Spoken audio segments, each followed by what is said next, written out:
All right, thanks for the rain, guys. So we do have a bit of an announcement. The Batman race is actually going to be postponed until further notice. So we're gonna actually skim ahead as soon as we can get everybody ready to the Metal Gear Solid 2 race. Um, so we obviously have some time. There is a bid war going on right now for the Metal Gear Solid 2 game. It's a language bid war between the English and Japanese versions, so we can keep that open until we're about to start. Right now, the Japanese version is in the lead with $10. And we did have one donation during the Mega Man 11 run, so shout out to Froggy11235, who just says "for funsies?" of $11. So thanks, Froggy. And they also put their donation towards the name. I'm gonna say Marl for Chrono Trigger to rename Luca.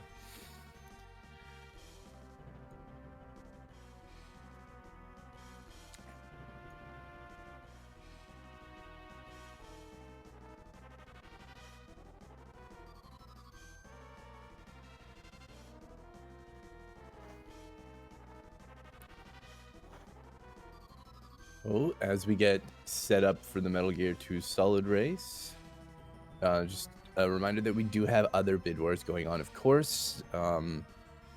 Obviously, the Chrono Trigger one that I mentioned before, there's bid wars going on for all the naming of the characters. But before that, coming up in a couple of races, there's one going on for the Sonic R run between snow and no snow. Currently, there are no bids for that bid war, so yeah.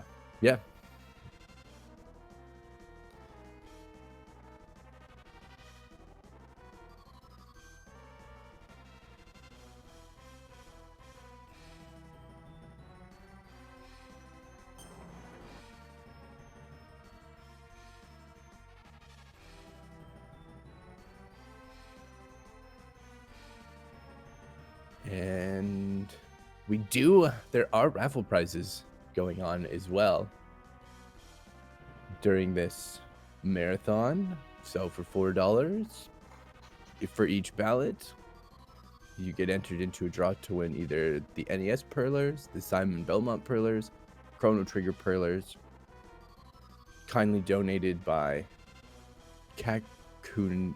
I'm gonna butcher your name, so I'm sorry, Cat. I'm just gonna leave it at Cat.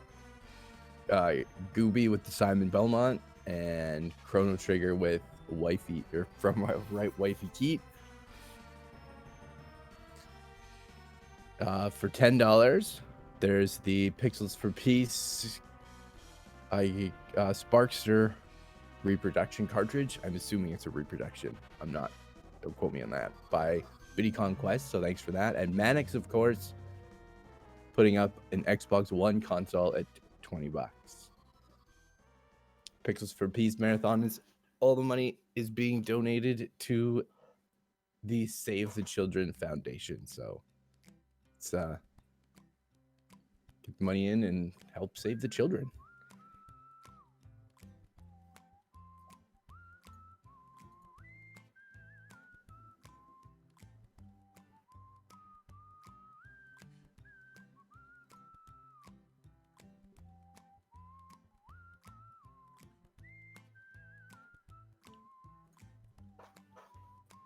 A few other runs we have coming up today are right after this is Mega Man 8, and then Teenage Mutant Ninja Turtles. Right after that will be the Sonic R race with the open bid war for Snow or Not Snow. Again, we don't have any donations in for that, so get something in if you either want to see snow or no snow.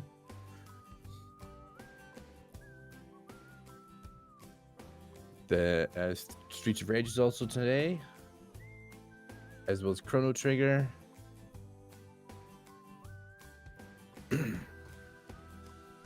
We are still pretty far away from the bonus game of Barbie. It's we only have $30 of donations in out of 200, so we need another 170 there. And order to do an all forts run of the new new Super Luigi, we need $214 still of the 250 total.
So obviously there'll be a bit of a delay here as we are postponing the Batman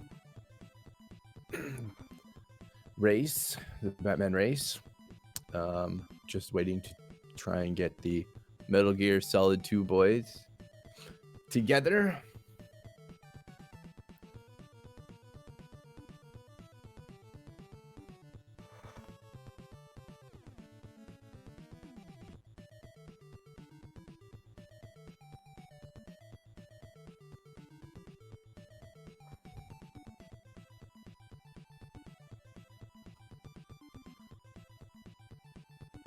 We've raised $1,176 so far. That's fantastic. See if we can't get that a little higher. It would be nice to see if we could get the bonus Barbie game, but there's still lots of time for that. So I'm confident we'll get there.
All money donated during this marathon will be donated to the Save the Children Foundation, and we are still just waiting to get set up for Metal Gear Solid 2 race because we have had to unfortunately postpone the Batman race. So bear with us there. that does shorten the amount of time for the language bid war for Metal Gear Solid 2. So if we have any last minute donations to get in, right now it's just Japanese language sitting at 10 and English sitting at 0. And that will close just before the run starts, obviously.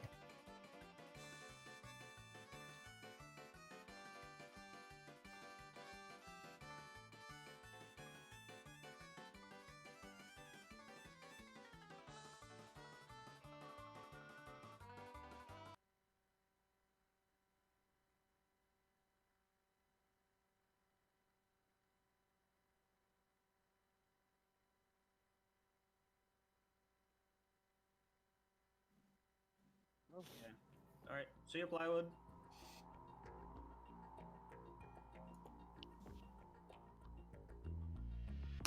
Okay, hello everybody.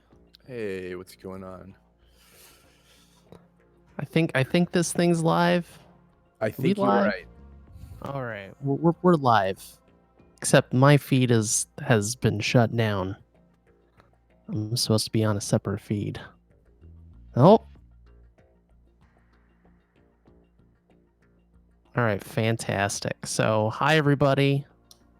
My name's Plywood, and I will be commentating for this Metal Gear Solid 2 European Extreme Race on PS3 HD Collection.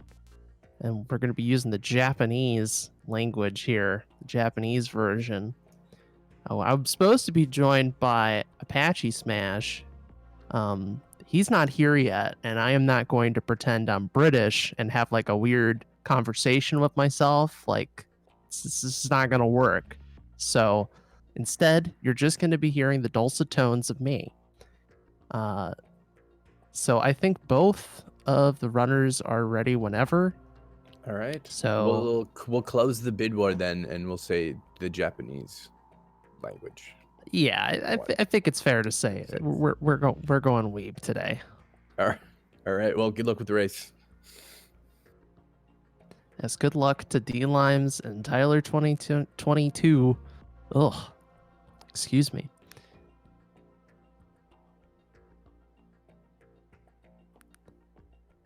So, if you're unfamiliar with this run, this is the highest difficulty European Extreme, where most bosses kill you in one hit. Guard shots will take you out in 3 shots. There are no rations, which is the healing item in the game. Guards see very well and hear very well, so they have quite the aggro range or notice range. Among some other things that we'll note throughout, but that's the core deal. We're starting with the Tanker chapter, where we will be playing as the Solid Snake. It's going to be about 8 or 9 minutes, give or take. Now, if you look at other runs of this game, you'll see people go to the right side, but you cannot go to the right side on the higher difficulties, so they will go the left side to deck a cruise quarters port. And the strat here is to trank the guard and then roll into him as he's making the call. Since the boss of this area, Olga, she kills in one shot. It doesn't really matter if you're taking shots here, so. And you're going to see both of these runners do a strat where they double trank and hold up the guard. Both of these runners are very good at this category and quite good at this game in general. dlimes has a lot of the world records in this game. Tyler's been running this game for quite a long time, has had his own share of records to boot. So this is going to be a pretty exciting race. These two are quite competitive evenly matched, I would say, in a race environment. D-Lime's opting to just roll and take the shot, but Tyler doing a little strat where you shoot the wall at a certain point to distract the guard that's in the corner over there, which saves you from getting shot. It saves a little bit of time. Now going into Olga, depending on whether Olga goes left or right will determine the pace of your fight here. D-Lime's got right Olga, which is the slower Olga. Let's see what Tyler gets. He got left Olga, so if you watch Tyler's screen, he's going to bait Olga into reloading and then doing a loop. And this loop is going to allow him to skip the little cutscene that D-Limes is encountering right now. So as long as Tyler doesn't miss any of his shots, he'll be out of Olga before D-Limes is. Now, honestly, the difference was not too big here because D-Limes got a very nice set of shots for right Olga. But Tyler just got a little bit of a lead. Again, we're only a few minutes in, so anything can really change, and especially once we get to the plant chapter, which is the bulk of the run, things can get pretty wacky.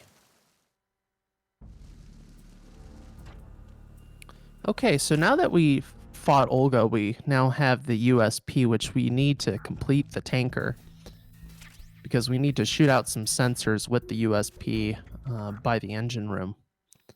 Right there, you're going to see both runners do a little warning shot. This is going to position the guard in such a way that we will be able to run right past him and not cause an alert. Once again here, using a warning shot to cause this guard to pull onto his radio and then moving on ahead. Now here's a very tricky shot that Tyler went for, but he missed it. If you can get a very quick lock on while going down the stairs, you can automatically trink that guard. D-Limes went for the safer, easier strategy, the one I personally do, which is just run down the stairs and then trink him once you get down. Now this room is really tricky, the engine room. There's a very tight cycle you're trying to land here on European Extreme. So your movement has to be very good to meet that cycle. We'll see if either of them get the cycle.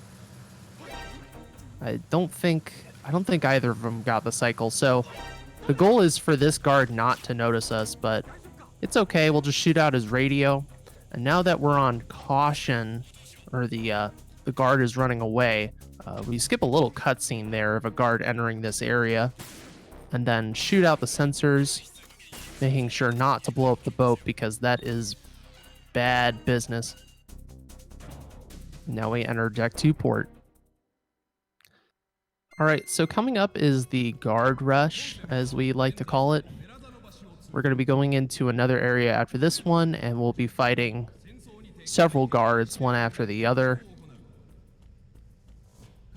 which is essentially the second boss of this level, the tanker. Just trank this guard a couple times, then he'll fall asleep. And you'll see Tyler and D-Limes using a little buffer to walk past the music guard, listening to his tambourine music. Okay, so starboard. This is where we're going to see the guard encounter. Tyler's actually picking up some M9 bullets. He's feeling a little bit unsure. So he's picking up some safety bullets, which, you know, that could help him out. So I don't blame him. You don't want to be in this fight without enough ammo. Ooh, that is rough. So Tyler messed up his movement at the start. Now he only has one hit to death, unlike D-Limes. So, and he died. Yeah, so the guard rush for sure can be really tricky, especially if your intro is bad. You take damage like that. You know, as I said earlier, it's only 3 shots till death, and they both took a shot in the engine room. Okay, if you're looking at D-Limes right now, he's gonna kill. Oh boy, I don't know if he actually got the strat there, but the goal is to kill all the guards, the last 3 guards with the USP. before the game actually registers that they're dead, but he actually missed his shot. So if we looked at the end score screen, it may actually say that they were killed. Anyways, this is the ladder glitch. Essentially what happens here is that you mount the ladder while equipping the camera, and that completely messes with Snake's animation, and then you can just zip to the bottom. And if you stand in just the right spot, or move in just the right spot, you can actually run at the top. It's kind of hard to explain. Just a little bit above the projector and you won't cast the shadow, but if you're too far down, it will cast the shadow on the projector. We'll see Tyler go for it here. He messed up the start. The start of this can be a little bit tricky with the ladder glitch because you have to equip the camera and mount the ladder at the same time, so it can be a little precise. And ooh, got spotted by the guard on the top left. That's rough. Meanwhile, on D-Lime's screen, he is taking the photos for Metal Gear Ray, so you can input them into the computer and complete the tanker chapter. You have to take 5 photos. I think, is it 5? 1, 2, no, it's 4. You take 4 photos, and one of the photos really shouldn't work the way it does. That's the Marines logo. You can actually take a photo of the Marines logo from not where it is, which is on the back side of Ray, exploiting the strange camera functionality in this game. D-Limes is now out of tanker, heading into plant, and Tyler is finishing up plant. Or not plant, tanker, excuse me. Ugh. Finishing up the snaky snake part, and then we're going to the righty part.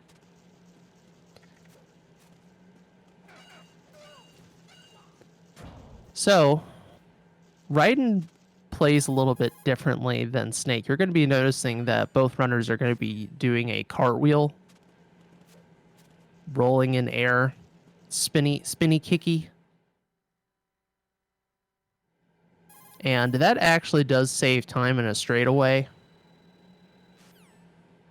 So you'll be seeing them do that in straightaways. It also allows you to clear gaps, and there will be gaps that Raiden will be clearing throughout plant.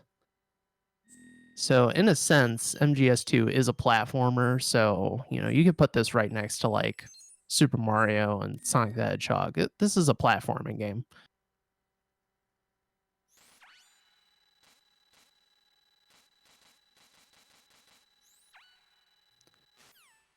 So the start of this area is essentially a tutorial because the game allows you to select tanker or plant as your starting level. So we're going through a little bit of a tutorial area. Pretty simple situation here. We just choke this guard that's in the corner as he gets up, and then groin punch him. Do the reverse groin punch. If you groin punch, the guard gets knocked out, so we'll be seeing that be used a little bit here. Since we don't have any weapons yet, we don't have a way to incapacitate them otherwise. That's what you'll see both of them doing. It doesn't really matter too much how you do the dock area. It's really just a matter of getting into the elevator as quickly as possible.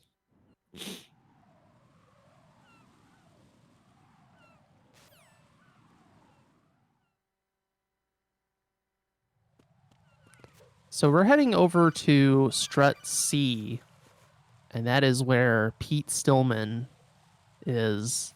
And Pete's going to explain to us how to freeze bombs. We're going to be disposing of bombs for a bit here. For about 15 minutes or so, 10 or 15 minutes, around those lines. The first chunk of plant sees us going from strut to strut and freezing bombs to dispose of them. Now, the deal is that if you're playing this casually, you have to go looking all around, being like, where's the bomb? Where should I go? And you'll probably like skip a bomb and like go to another strut. No. When we're speedrunning, we go either clockwise or counterclockwise. Clockwise is more for lower difficulties, but on European Extreme, we're going to see the runners go counterclockwise to dispose of the bombs. With the last bomb being the bomb in strut C, which sounds counterintuitive, but it's basically a timing thing and a how guards spawn in. It's better to do the strut C bomb last rather than first.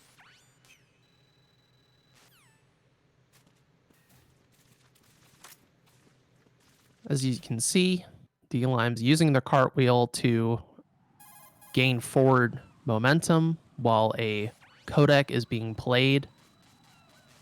Knowing where the codecs are in this game means a lot, because if you're not ready for a codec, that does lose you time overall, and you have to be worried about those codecs where there's a save prompt.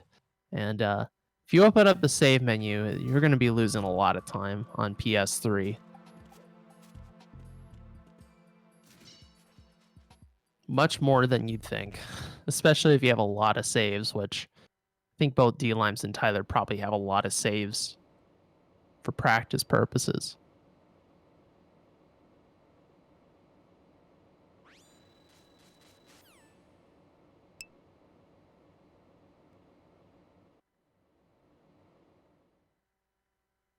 All right, so I have information to report. Apache Smash will not be joining because he had to go to the dentist, emergency dentist visit, so he can't even talk. So folks, if you were looking for some British accents, I can't help you with that. But I'm here. We're in for the long haul. We're here for Metal Gear Solid 2 HD Edition, European Extreme. So D-Limes just took out a Cypher. It's just 3 shots while you're auto-aiming to take out the Cypher. Auto-aiming is very useful in this game. You hold L1. Well, you hold L1 so you can run around while holding up the gun. But you'll watch the character change their aim to a target, and then you'll know you can aim at that target. You can also auto-aim in first-person view, which is pretty useful. Okay, this strat's pretty funny. So there's a certain spot on the wall there where if you cartwheel, you'll knock the guard off the rail and he'll fall into the ocean. That doesn't actually count as a kill according to the game. It's essentially an accident, so... Though oddly enough, it really is about like what's inbounds and out of bounds. Like if a guard falls from like one part of the area to another, like let's say he falls down a floor, that will actually count as a kill. But if they fall like into the ocean, that's not counted as a kill. It's very weird. All right, so Strut A, Pump Room.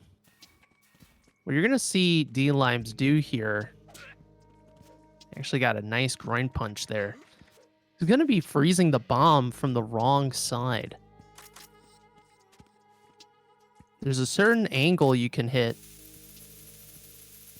and you'll be able to freeze the bomb from the wrong side. The other thing you'll see is that he's getting up kind of weird, and that's what we call coolant rise. You go into first person with the coolant out while prone, press X to stand up, and then you equip your other weapon. This will cancel out the animation of standing up. It saves about a second if you can do it right, every time. And that can help with our cycles in certain rooms. So nice execution from D-Limes there, shooting out that guard's radio and not him in the face. And Strut F here, you gotta throw that chap very quickly. We're talking the moment you enter the room. Otherwise, you'll cause an alert from that guard calling in the radio. And then here, once again, with a very tricky position, we can freeze this bomb from this little crack. saves a bit of time over dropping from the top. Pick up those stun grenades as we're exiting, because we're going to need them for later. And Tyler demonstrating how the nut punch, the groin punch, can be pretty tricky. You got to punch at just the right spot and be close enough for it to work properly. So your D-Limes throws a chaff again immediately for this room. This is the infamous EF bridge, which has claymores that if you trip any of them, you're going to immediately cause an alert. He's going to cartwheel and pick up a claymore and then run straight ahead. And then the chaff goes off, and then the ciphers are no big deal. But strut E is a bit tricky because now there is a backup unit guard here. And this backup unit, if backup unit spots you, that is an automatic alert. That's the guy with the big black helmet. But D-Limes makes quick work of all the guards and the cameras for later on, tranking the guard, and shooting out yet another camera while he's at it. Talk about efficiency. I mean, that's good. And it's important because we need to make sure that we match the cycle for this bomb on this crate. So this is essentially a big auto-scroller, or I guess bottleneck. We have a deadline to meet with that bomb. And D-Limes is heading up to the Strut E heliport where the coolant rise is going to come into big play to have the fastest cycle possible with that room, as Tyler sees what he can do at the EF bridge and parcel room. Now you may have noticed that D-Limes was firing the SOCOM pistol without really caring in the parcel room Strat E. The deal is, though, that it's so loud in there that if you're far enough away, the guards won't actually hear the SOCOM shot go off. Now, there is an effective range to that. You can't just, like, fire a SOCOM shot, like, right next to a guard. They will hear it, but since there's so much noise in this room, it muffles the shot. D-Limes actually takes a bit of a safer approach exiting Strut E, one that Tyler does not do. He goes up the top path, and we're going to see that Tyler's going to do, well, I think he's going to at least go the middle path and do a very tricky little box equip to stop them from shooting him. Strut D here can actually depend on whether you're playing on New Game Plus or Plus Plus. Both runners are playing on New Game Plus, so they're taking this top route. The bomb layout just changes between them. D-Lime's doing a little cheeky knock and then picking up some SOCOM ammo. Did he actually hit that guard? If he did hit that guard, that was an impressive shot. Yeah, I think he did. He certainly did. Wow. Well done by D-Limes there. That was a pretty clean Strut D, if I do say so myself. This is actually one of the trickier rooms in this bomb disposal, since there's a lot of guards, and because of how easily they see you, you may think you're safe, but you really aren't. Meanwhile, Tyler is doing his parcel room exit. Very important that we get that codec on the first frame by holding select, and ooh, he went crouched. He didn't go prone, which is nice, but he did go crouch. Right, so what's kind of weird about the box is if you have the box equipped when a guard spots you, they won't actually shoot at you for whatever reason, so you'll be seeing both runners exploit that. Tyler did that wonderfully in Strut E. That does save a little bit of time over what D-Limes did. And Tyler's going to be going for an even trickier strategy that is a bit more involved as far as the approach here compared to D-Limes. He's going to open up this latch and use the animation of that cutscene to avoid getting shot, because while that cutscene's playing, you actually have invincibility. And then the guard will shoot and just miss, essentially. and then trank and roll into them. Whenever you trank into a guard and roll into them, they'll actually fall asleep. Since they're already on the ground, I guess they want to take the dirt nap.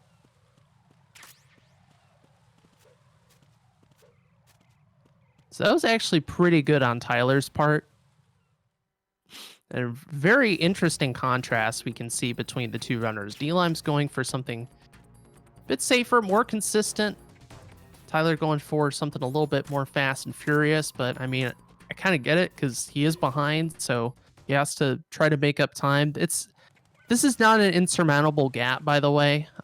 This is still anyone's race because we really won't know how well either of them are doing until we get to the mid game.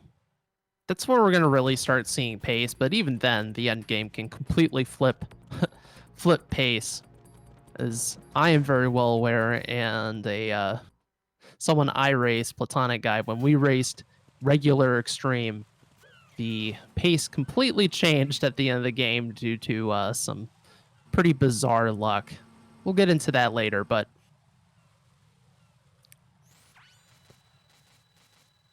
we're essentially done with the bulk of bomb disposal. Now we're going to be going into a couple of bosses here. We have to return to where we started to defuse yet another bomb. And this bomb can be in different locations depending on the difficulty. On Extreme European Extreme, the bomb is just kind of sitting on the wall, because that is a very well hidden bomb. Of course. I think more of the pressure is if you're playing this casually, you don't get a lot of time on Extreme, so you know you better be on your game to find that bomb.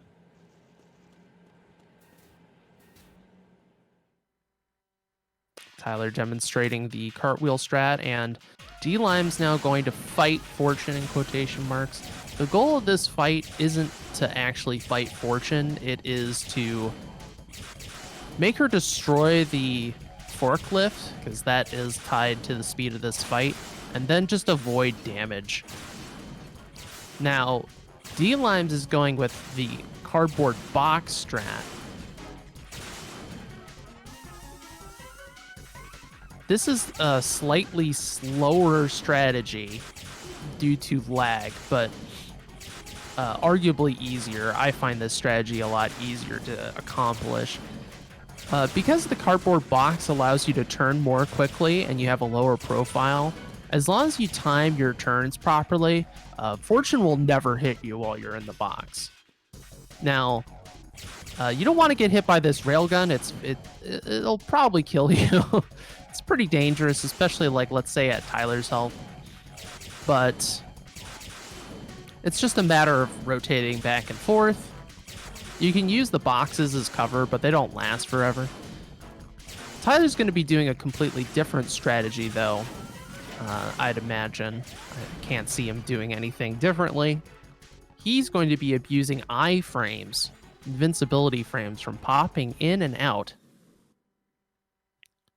Unless he proves me wrong. No, I think he's going for this. So basically you go to certain spots in this arena and then just pop out over and over again.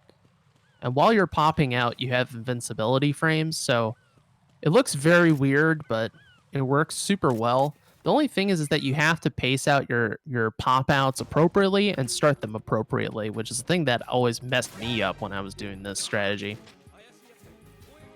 You also, it's very important that you enter this fight with 0 bullets if you're doing this pop-out strategy, so Raiden doesn't shoot at Fortune and cause an unskippable little cutscene. All right, looking over to D-Limes, he's about to enter the infamous Strut F yet again. And he's going to be doing a safer strategy here, spraying the guard, cartwheeling into him, which I think we'll probably see the more risky strat from Tyler in a little bit here after he's done with Fortune and popping out over and over again.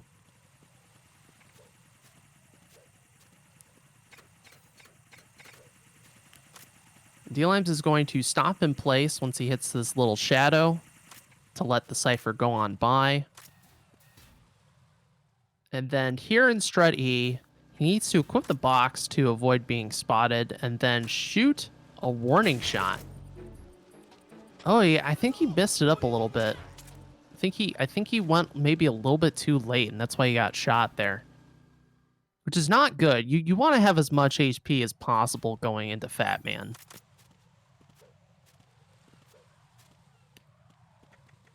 He can do decent damage to you, especially because this fight is a bit random with his pathing and how he bounces around the stage. So Fat Man is a big guy on roller skates who plants bombs and drinks wine out of a straw. And audio cues are pretty key here after the start, so we know where he's skating to. As Tyler does the more tricky strat in the warehouse. Very well done.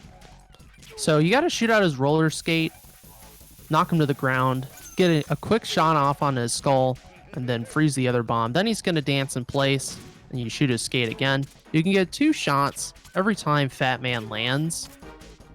Our visual cue is the red dot appearing, and when you do damage to Fat Man and he stands back up, he has iframes for a little bit, so you're going to see the runners delay for a moment and then start shooting him to knock him down.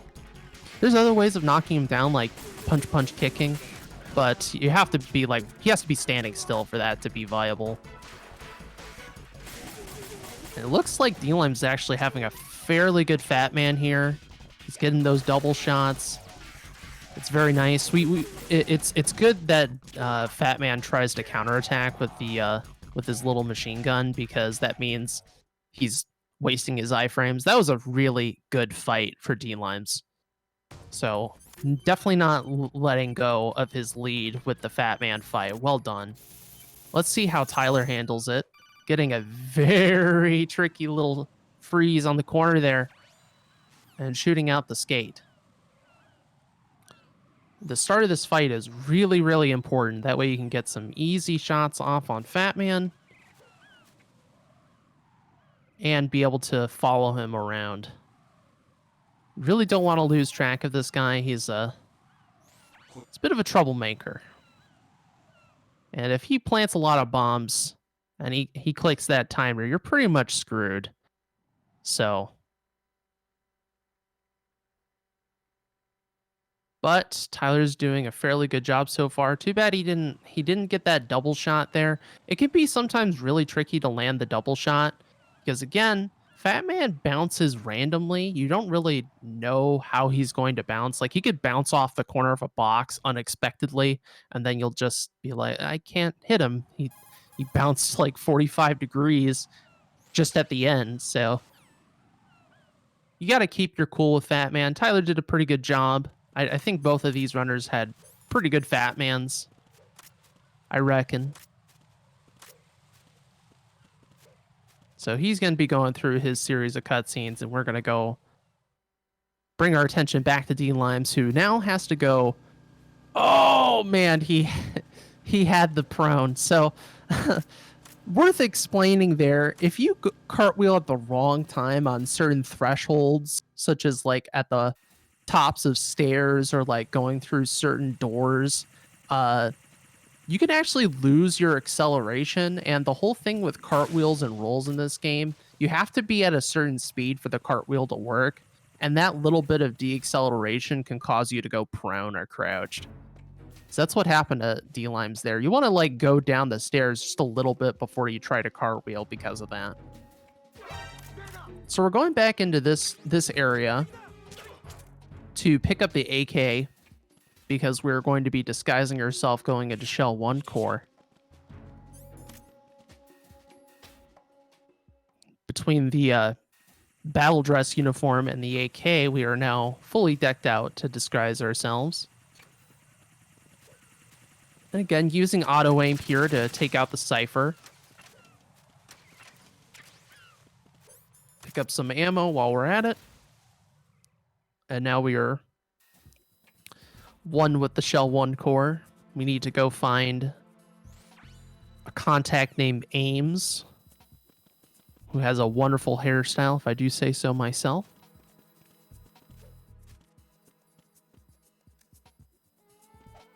But before we do that, we need to go to the B2 to pick up a directional microphone to tell who Ames is among the hostages.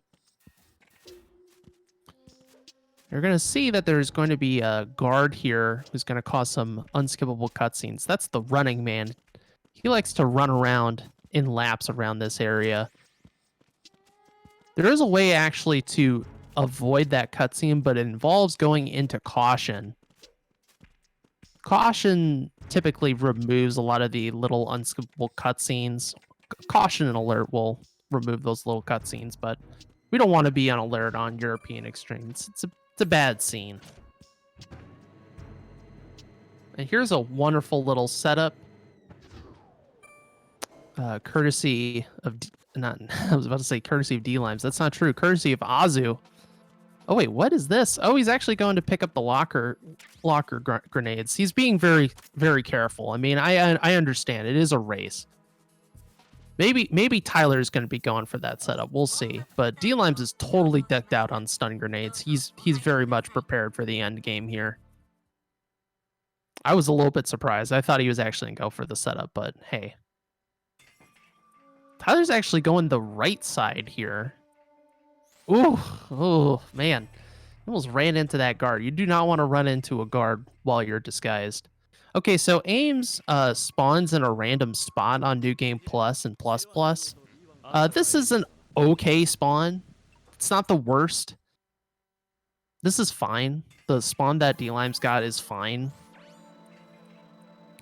If Ames spawns in a bad spot, you have to do a backup that involves a glitch that allows you to talk to him without having to worry about guard cycles. Okay, Tyler's going for the setup. So you do 2 punches, and then another punch, and then stand still, and then you just grab the guard like that. It's very clean. Which again, I totally get why Tyler's doing that. He's trying to claw back a lead here. dlimes exiting the Shell 1 core on caution. This is a very tricky area. Tranking the guard and using the box to avoid getting shot. Going up to the first floor, and 1F is a lot of anxiety. You gotta throw the chaff in such a way, wait for the cameras, and then trank the backup unit guard. Hopefully get around the corner without getting shot. Fortunately, dlimes dog did get shot. That's okay. It's not too big of a deal, but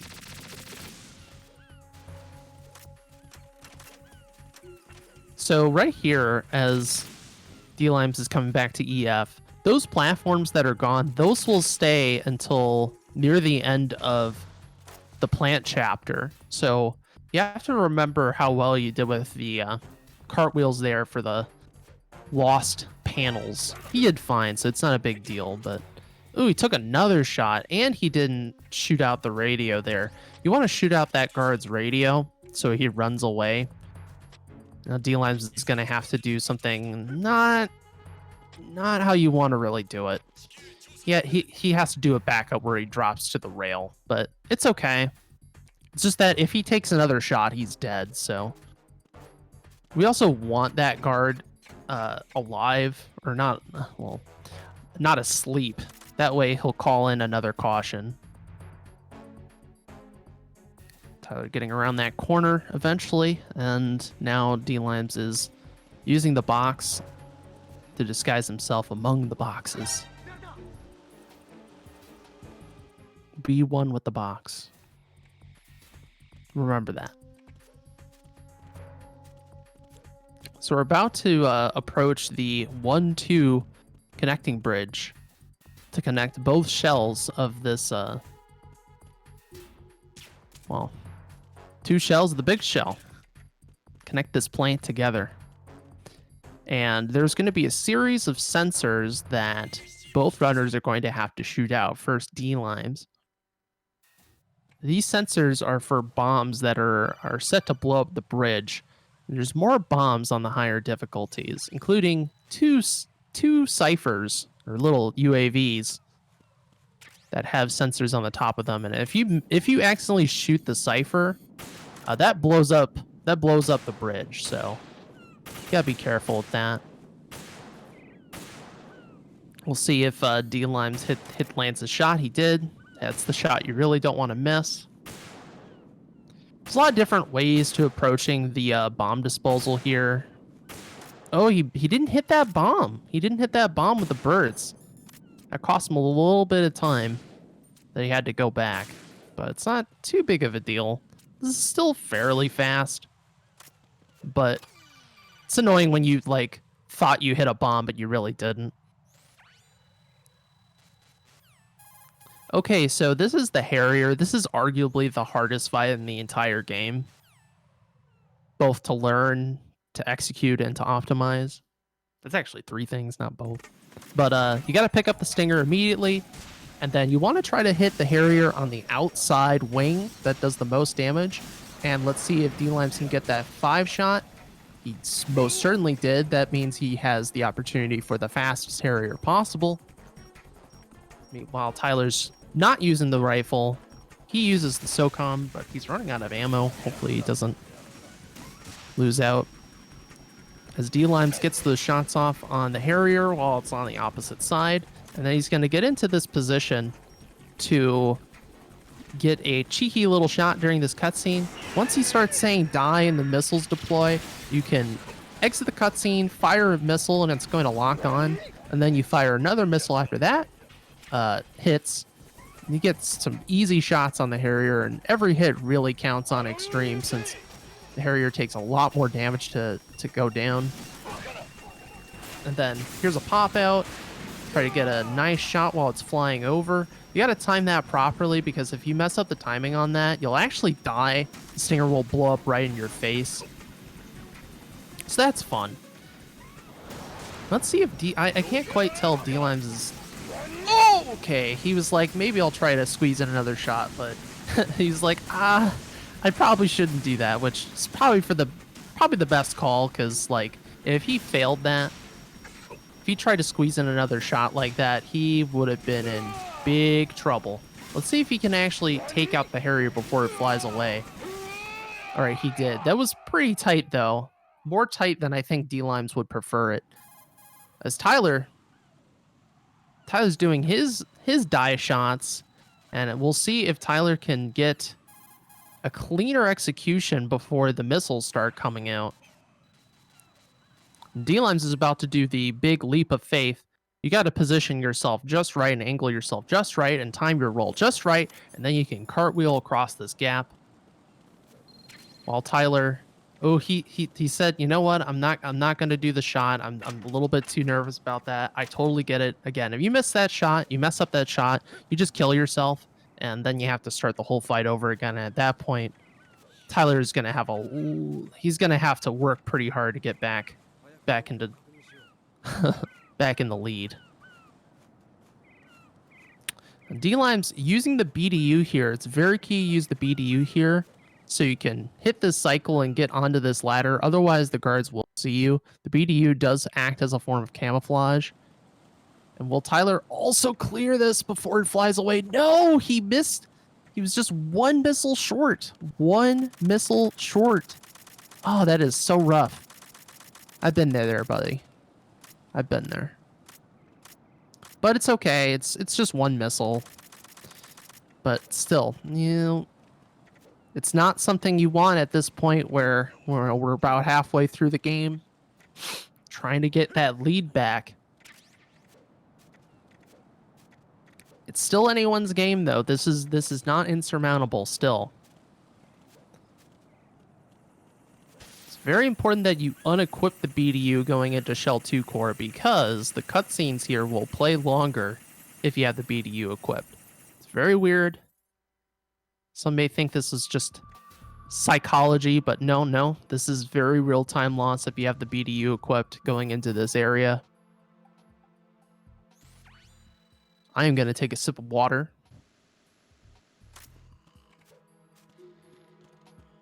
And put the glass down and announce everything I'm doing. So in Shell 2 core, D-Limes has to go pick up the Nikita missile launcher on the first basement floor. As Tyler heads into the perimeter. We'll explain the perimeter because there's not too much going on D-Lime's screen.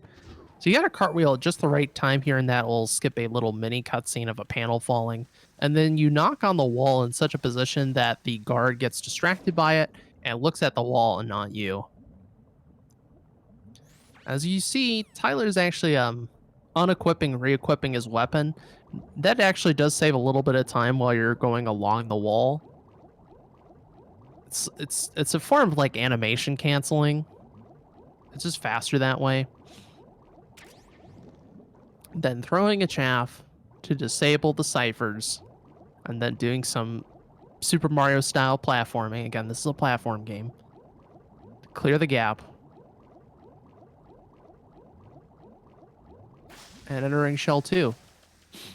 Meanwhile, on D-Lime's screen, he has picked up the Nikita, and now it is time to save the President of the United States of America. We're going to fire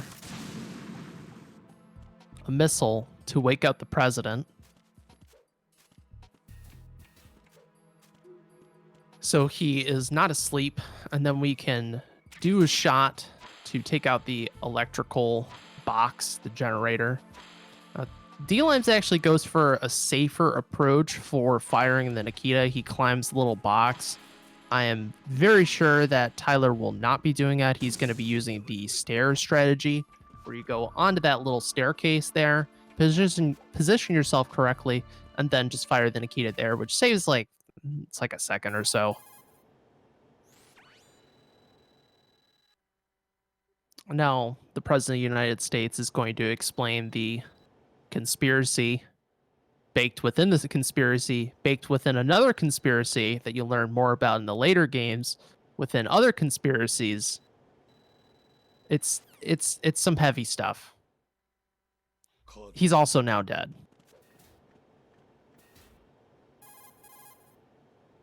It's a real treat of a story. So the next thing D-Limes is going to be doing after some codex is going back to the B1 and heading into a room where we will fight Vamp for the first time. And it's going to be a fun, exciting day of punching the vampire, but not kicking him until we need to.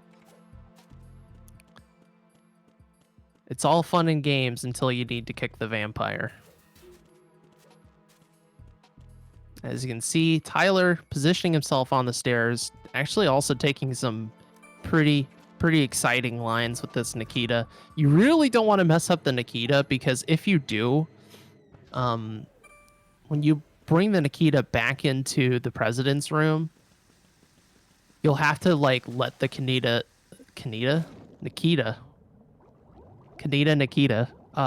blow up early. If the president ducks, he crouches down and ducks, he's safe. If he falls on the ground and you fire the Nikita on the electrical box, he dies. And if you mess up the Nikita for the first shot, he will always fall down. At least in my experience, he will always fall down.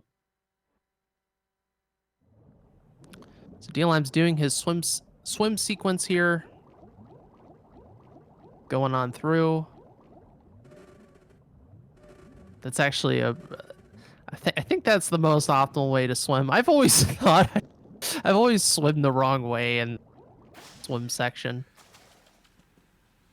I'm not sure why. It's just like something I do. But he tried to pop open the codec a little bit too early. This is one of those codecs you don't want to hold select for, because it takes a moment for it to activate. Okay, so here's Vamp. He's gonna shoot Vamp with the M9 and then hang over the edge. And then Vamp's gonna come over and try to stab you while you're hanging down. And by the way, if you get stabbed by Vamp, it's a one-hit kill. And he's gonna be abusing his stab cycle to do punches. Meanwhile, Tyler's gonna be doing a completely different approach for swimming. he's going to actually use something we call the swim glitch and swim on this little corner while pressing left. And that'll allow you to actually swim over the area entirely. This does actually save time, so this is something Tyler definitely needed. dlimes does not go for it. Speaking of dlimes, he's about to finish up with Vamp. Finishes with that last cheeky punch. You'd rather not finish the fight with a punch. You want to finish it with a PPK combo. And look at that. Tyler's now in the vamp room. So we'll see if Tyler can make up some pace here. Because I think his lead is starting to bleed a little bit for dlimes. That swim glitch, I think, helped a bit.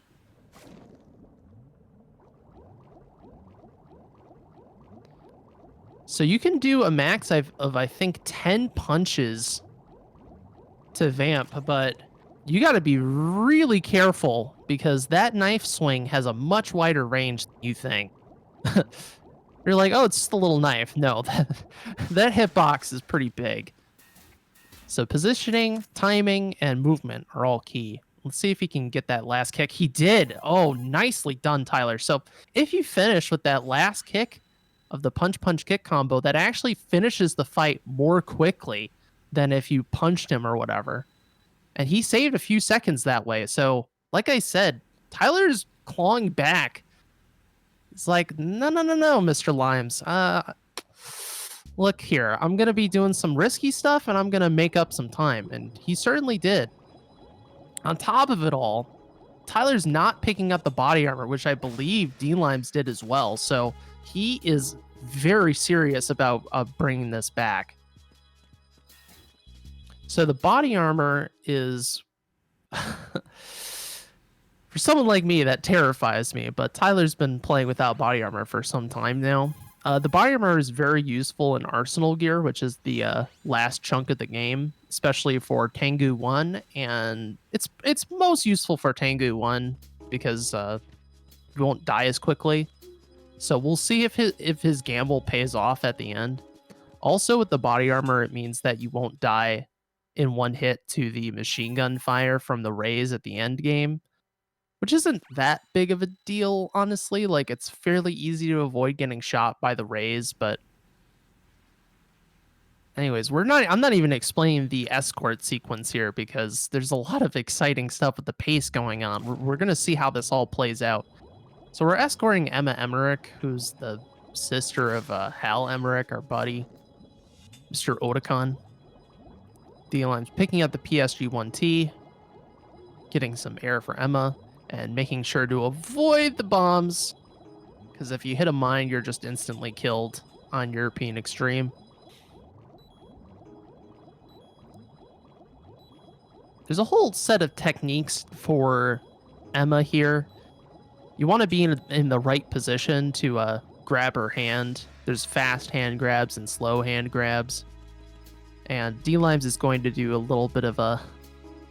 Well, Emma doesn't like bugs, so we're instead just going to hug her through it. Just say, it's going to be okay, Emma. Let's just go to the elevator. Bring her in that way. One way or another, you know? So, 1F here, this area, you don't want to go super fast, actually. We're trying to hit a certain cycle with the guard, so that line seems bad, but it's actually just to time it out. So that guard crosses and doesn't spot us as we're leaving. This part can be a little bit tricky. There's a lot of guards we have to take care of. And there's a strategy that we'll see if Tyler's going to go for. It's called the Emma bump. That will allow you to skip these guards spawning in, but it's very precise to go for. dlimes did not go for it. He instead just opted to trank the guards and go on with his way. Nice shooting Tex. Actually, dlimes is not the Tex. Tyler's the Tex. Limes is the Buckeye. The Buck? The Buckaroo? He's from Ohio. This is what I'm saying. All right, so what's Tyler going to do? Is he going for the bump? No, he's not going for the bump. I don't blame him. Bump's really precise. Very, very precise. It's probably more trouble than it's worth most of the time. But I am not the best at this game. Oh, he did not hold up the guard. I hope he didn't call that in, or else this is going to get really tight. Yeah, you're trying to go to the corner of that box there to hold them both up. Okay, it doesn't seem like HQ got that call. That's good. That was close. That was close. And I can't imagine Tyler's going to go for the bump here. No.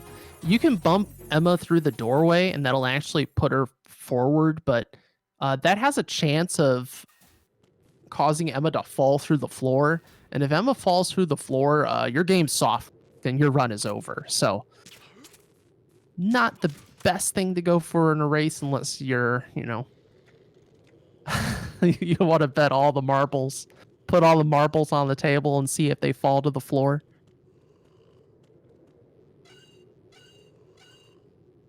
As dlimes is approaching the Twilight sniping sequence of this game, which is essentially an auto-scroller, but there are ways to save or lose time here. However, they are fairly minor. The deal is there's going to be claymores, there's going to be ciphers, there's going to be guards we got to take out. There's a lot to do. Tyler's going into strut L. He's going to trank these guards after bringing Emma forward a little bit. Oh, he missed. Okay, it's fine. Right, so I'm going to trank the guards who are hanging around. Do a couple little cheesy shots and then try to get these claymores on the opposite side. This claymore that dlimes is going for by the corner of the pillar is so annoying to go for, by the way. It's something about like your positioning and the sensitivity of like the aiming. Like it's really hard to hit that thing. It's in like just the worst spot. If you're playing casually on this difficulty, it's very likely you're going to miss that and Emma's going to die. And then you got to do the whole thing all over again. Oh, he missed. He missed the shot. Oh, he missed the shot again. Did he? Is he fine? Oh, man, that was scary. It looked like he missed. Yeah, you don't want to miss, by the way, because if you do miss, then Emma's going to cower in fear and not move forward. And that loses a lot more time than you think.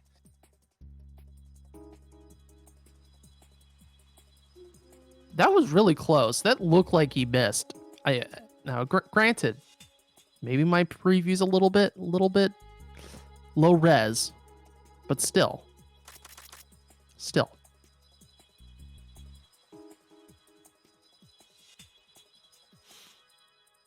Okay. So this is definitely like the slowest part of the run if you can't tell.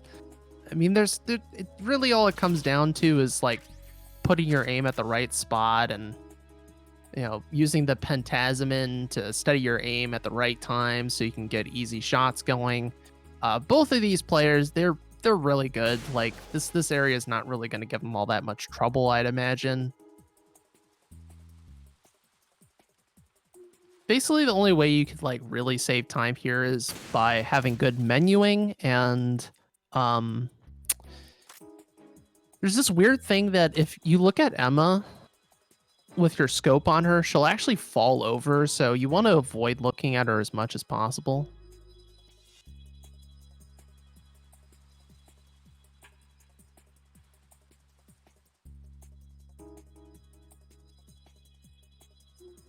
Say, get a drink of water.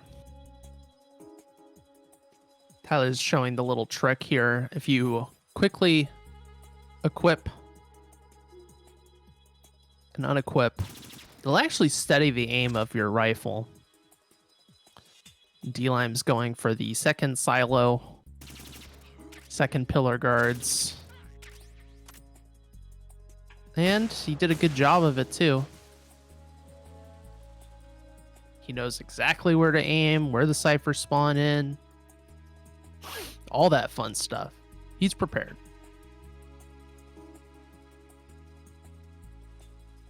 So I'd say while we're just having a nice little chill moment of the run, I think I'll do a little bit of promo work for Pixels for Peace. I was not requested to do so, but I mean, it's probably for the best that do a little bit of promo work for this wonderful marathon. Pixels for Peace. Pixels for Fleece? I think it's Pixels for Peace. Well, they support an organization called Save the Children, which is an organization originally founded in the UK to better the lives of children who need assistance, whether that be through healthcare, war relief, etc. So it seems like a pretty great organization to support. And since the Metal Gear games, in part, are really about war and peace, I think it's very fitting that this game is in this marathon. So I want to put that out there. If you want to help out with this wonderful charity, you can do so by donating below on the panels. And I am aware that there also are some giveaways for this marathon if you're so inclined to donating. Why is Plywood not a host? Well, I mean, to be honest here, folks, I actually kind of forgot I was doing this commentary, which is a good thing since, as we said before, Apache Smash had emergency dental visits, so it's a good thing I was around and aware in some way. In some way. Oh, we're getting into something exciting. D-Limes is now going to be taking out Vamp 2.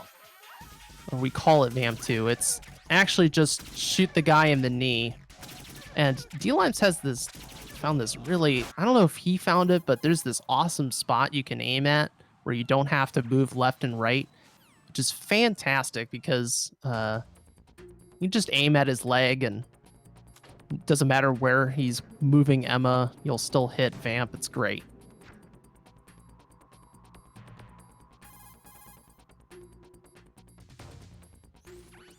So D-Limes is officially entering Endgame. And now we enter Endgame. Or as I said before,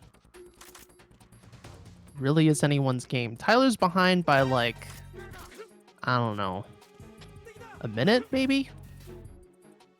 Something like that.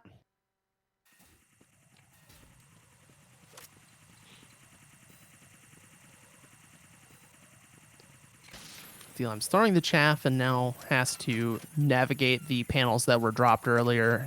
It's no big deal.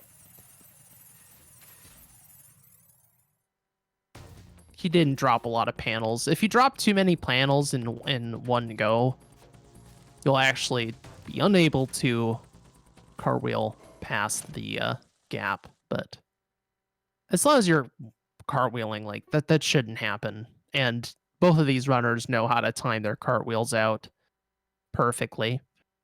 Basically want to like press X around the moment when Raiden lands. It's around that time. There's a certain rhythm to it.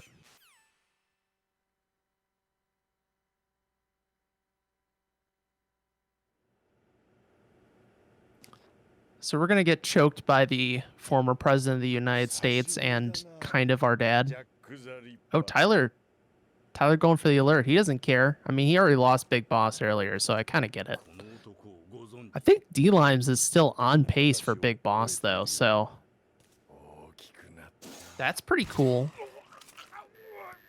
You don't actually need to mash triangle here.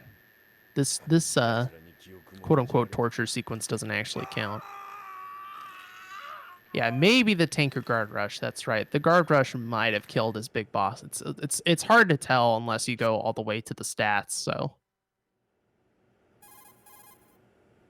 but that was a bit of a bit suspect. 57 seconds apart going into elevator. Yeah, roughly a minute. All right. Well, there you go. My rough calculus, advanced algebra, geometry, trig, quantum physics testing came up with a roughly good result. But anything can happen at Arsenal Gear. This is the end game, and seeing D-Limes call in Rose. Otherwise, you're just gonna kind of hang around until Rose calls you. So we call Rose instead.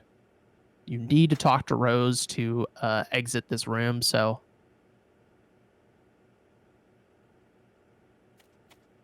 we have no gear, we have no clothes, we have nothing. And if a guard spots us, that's an automatic alert. So it's a very dangerous situation to be in. And we also lost a third of our health from Olga. Very important that we hold select going into this room to get that codec immediately, and then cartwheel past that guard. And we're going to see D-Limes using very smartly placed cartwheels and good movement to avoid this camera as it's scanning back and forth, and then cartwheel past this gap. Very important we land that jump. If you don't land that jump, you're in big trouble. You'll be wasting a lot of time running around. But that was a clean intro area to Arsenal.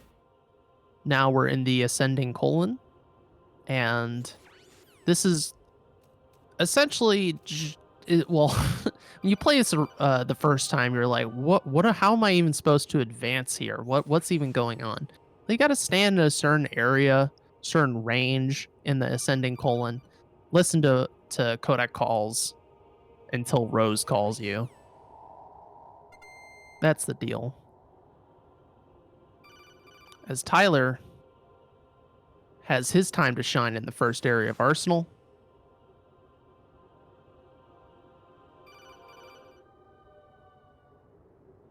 Let's see if he can manage the same movement that D-Limes did. He did. Nice. So the hard part is really over. Clearing that camera and clearing that gap. That's really the part you got to be super careful about. But he managed it just fine. So Snake comes back, gives us our gear, and he gives us a sword. The deal is here you need to do a slash and then be forward. By forward, I mean like up towards the door. That's the requirement here, and then it's just a timer. You're just supposed to practice your sword skills here. And then you can set up your menus. So the next area is the start of like the really tough spots in this end game. Tengu 1. Both runners are going to be trying to skip the Tengu 1 area. Now, because guards kill us so quickly, and Tyler doesn't even have body armor, so he dies in 2 hits. D-Limes, I think... Oh, is it he dies in 3? I'm not sure, but he's going to be throwing stun grenades. Both of them are going to be throwing stun grenades to stun the Tengus and run towards the door. Once they get to the door, they're going to be going into first person, doing a punch-punch-kick combo, and then coming out of first person on the kick, and that'll extend your hitbox through the door and hit the hitbox to get out of this room. Dion's already taken 2 hits. He's 1 hit from death now. I'm a little bit nervous for D-Limes here. This is already a little bit scary, but he's got a ton of stun grenades, so that does help. As long as he can land. Oh, his aim got knocked off. That is the... Oh! Boy. Yeah, so if your aim gets like locked onto a Tengu, you're not going to be able to do that skip. This could be the opportunity, the golden opportunity that Tyler needs, because D-Limes, that intro was... I'm sorry, it just was not clean. He got shot twice. Got shot again. Thankfully, he's got some HP to spare, but it's just not good to get shot here. It really doesn't help you with the cycles. This is a very, very tightly wound area. It's super easy to mess up on this difficulty. Oh, oh no. Okay, just get it going. D-limes. D-limes. As Tyler waiting out the stun. Approaching. D-limes dies again.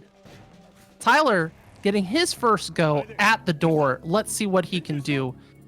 Remember, he has no margin for error here, and he does it. He does it without the body armor. Tyler, after an hour of being behind, he is finally back in the lead. He clawed his way back, and now is his chance. Tyler entering Tengu 2, which has its own skip here. He's going to run into Snake and then punch this Tengu and then choke him out very slowly as D-Limes himself enters Tengu 2 behind. So the deal is here. Oh no, the Tengu came into the room. Oh, get out. Get out of here. This is ridiculous. Oh man. So now it's D-Lime's lead because of what just happened. That is very unfortunate. Sometimes just annoying bad stuff can happen in this room. As I was referencing earlier with my race against Platonic Guy, this room, Snake can die potentially, even if he has the assault rifle out, which is his better weapon. Tengus can come into the room. They could shoot you. Bad stuff can just happen, and you really don't have a lot of control over it. You're just kind of banking on this skip working. It's not that the skip doesn't work, but the circumstances around the skip can mess you up. If a Tengu comes into the room, if Snake comes into the room, if Snake takes a lot of damage, etc. So you want to choke this Tengu extremely slowly, and Snake entered the room. This doesn't necessarily mean that Tyler's gonna die, but it's not good. We'd rather Snake be outside of this room rather than bring the Tengus over here. But sometimes Snake's like, oh yeah, man, let me come help you out. It's like, no, just go. You got this. Go outside. So the deal is the game does not like the fact that like one Tengu's been alive for so long. And at a certain point, it just says, you know what, forget about it. Go away. D-Limes, no, I will shoot you. I do not care. Go away. Oh, oh boy. Oh, okay, well. So this is pretty much neck and neck. I mean, D-Limes has a slight lead, but I would call this neck and neck. This is now coming down to Raze, and I gotta say, folks, if I'm gonna bank on anyone doing Raze well or doing Raze better, it's D-Limes. He's extremely good at Raze. Not to take anything away from Tyler, he's good at Raze too, but D-Limes, he's a machine when it comes to the Raze on European Extreme. However, I would say that Tyler has a better Solidus fight typically than D-Limes. From what I've seen, anything can happen, folks. I mean, anything can happen, honestly. We can see, though, that the body armor really didn't make much of a difference for Tyler. He definitely had a good gamble there, but he just got a little bit trolled. That's the thing about Tengu 2. Things can get a little bit weird there.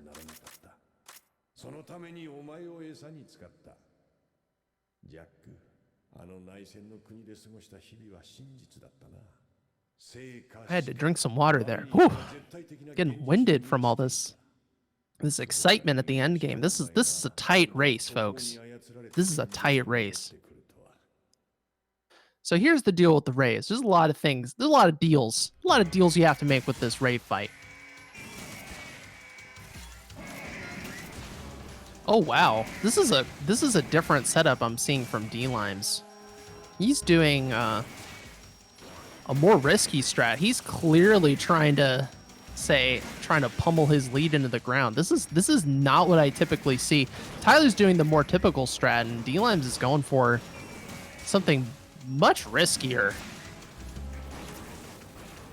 to take out these rays quickly. This is a... All right, so let me start from the beginning here. So this fight is honestly pretty predictable.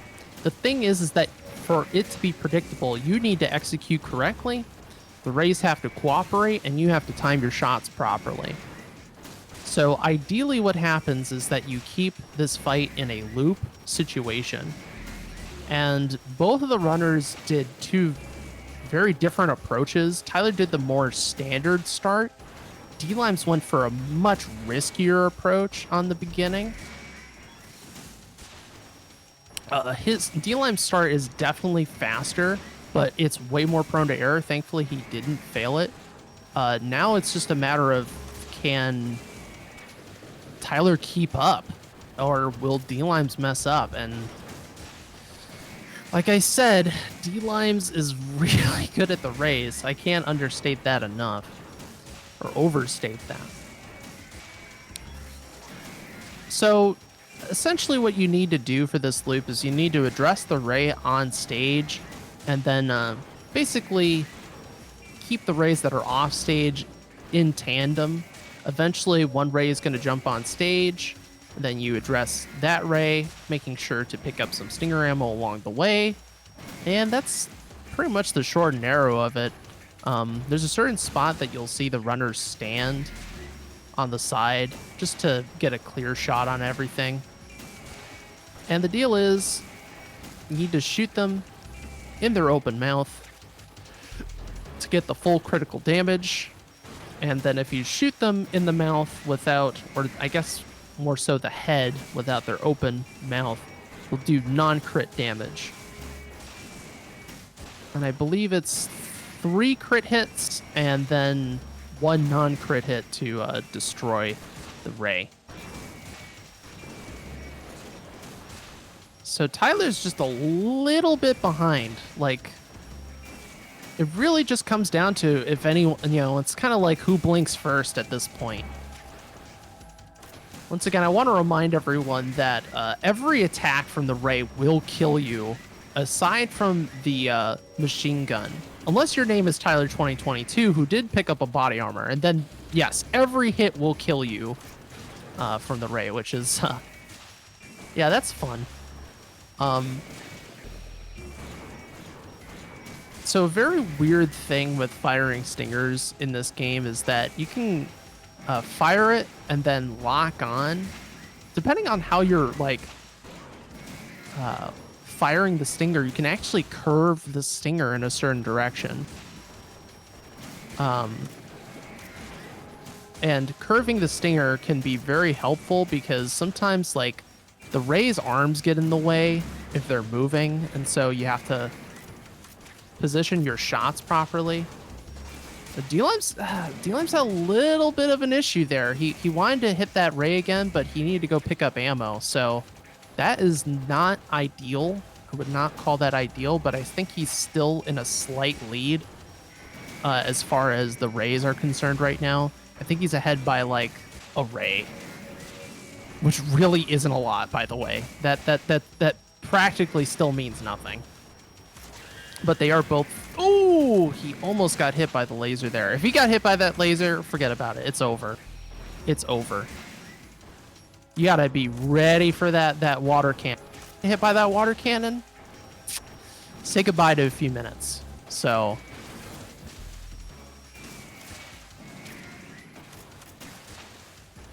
And you'll notice that they're standing over on this side of the stage because that's around where the rays come in. I feel like Limes is starting to lose a little bit, but I think he's still a little bit ahead as far as the count is concerned. I mean, he's handling it okay, honestly. He's handling it a lot better than I do, I'll tell you that.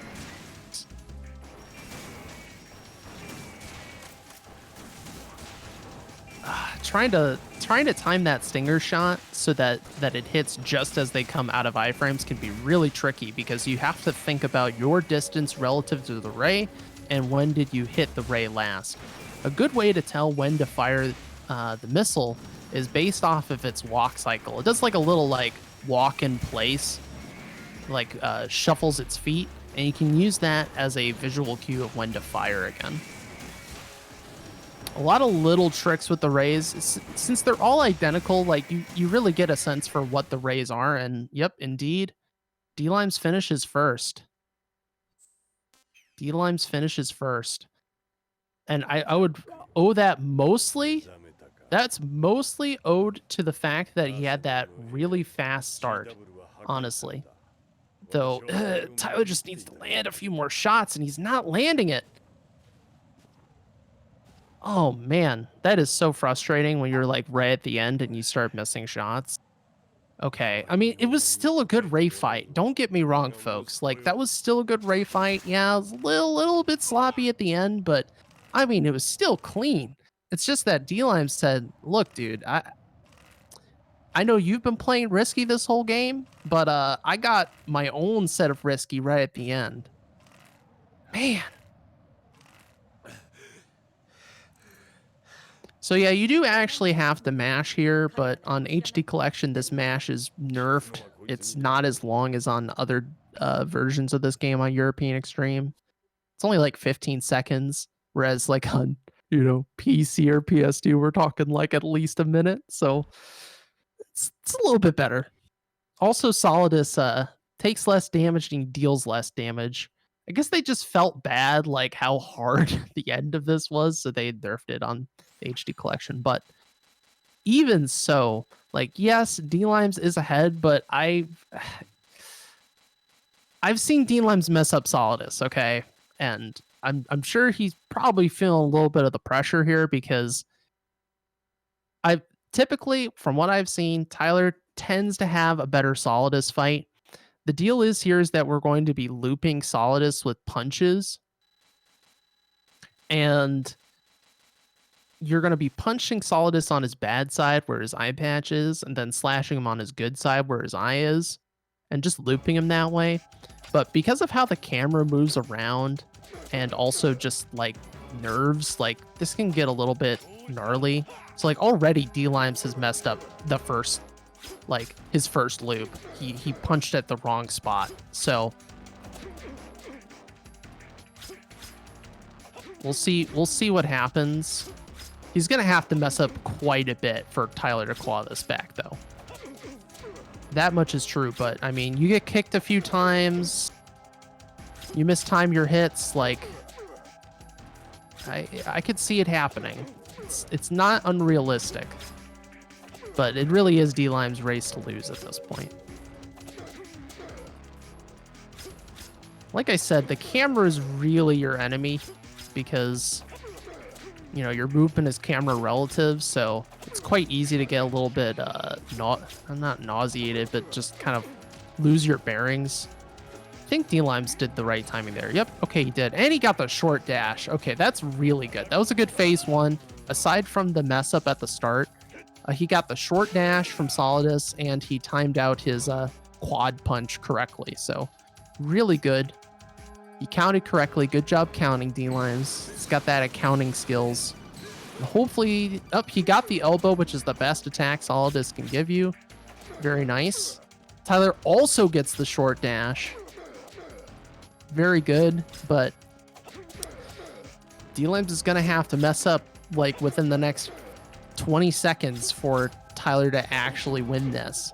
And I don't know, folks. Doesn't look like dlimes is going to be messing up right now, but look at how tight this race is. My word. Who would have thought? I mean, I knew these two were probably going to have a tight race, but not this tight. Like, maybe, a minute or so, but geez. Time is coming up for dlimes. It's when the last hit on Solidus happens. Yeah, I think it's fair to say time for dlimes. dlimes is the winner of this race. 120-41. We'll see what Tyler pulls out. I think he's just going to be like 20 seconds behind dlimes here. Oh, he missed. Oh, he timed it up incorrectly. It's fine, Tyler. It's fine. It's all good. He's spamming the camera because he's annoyed. It's fine. 121-10. Hey, man. It's all good. Look at that. Within 30 seconds of each other. Within 30 seconds of each other, these two runners. What a race. I know I've said that already, but what a race. Listen, folks. It's easy to say that this was a very exciting race for me to watch because Tyler clawing it back, clawing his way in the lead, then getting trolled by luck, and then that Ray fight from both runners was just exquisite, really. Fantastic display of skill, practice, and effort from both Tyler and dlimes here. Wow. All I can say is wow. Yeah, they have not unmuted yet. They've joined the call. Hello, I'm here. dlimes. Welcome.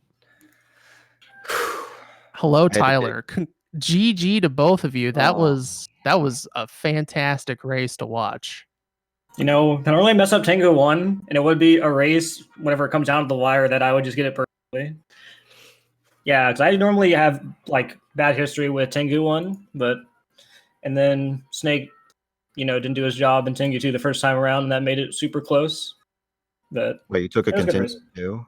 Yeah, because Snake didn't fucking kill one of the okay. yeah. I didn't see that part. Yeah.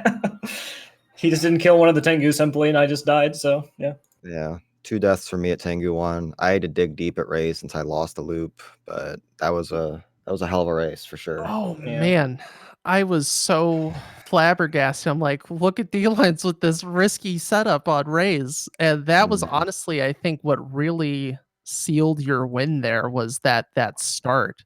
Because both of you were like, it was like a, I don't know, 10-second gap, 15-second gap going into Rays. Yep. I It was mean, close. this is very, very close. So I gotta say, even though there were some issues and some mistakes, like I gotta say, Tyler, well done on Yeah, it was bringing close. I it was back trying to like reel it that. back. Yeah, because I was watching pretty much the entire time. Like I had it on another window, so I was looking at my pace, and I had 3 continues in Tanker. I don't know if you saw that, Limes, but I did. Yep. yeah, I just had a brain fart at the guard rush section, and then I kept on trying to squeeze by on hold 1, doing risky strats because I kept on failing ladder glitch, like getting onto the ladder. So, but yeah, it was good. Tried to reel it back. I was pretty much on edge the entire plant section and like keeping track of like where I was at and trying to like, see if I should take things risky or not. The one fight that I think that I did fairly well was the Fat Man fight. You both did really well. It looked like he Man. did that fight well as so.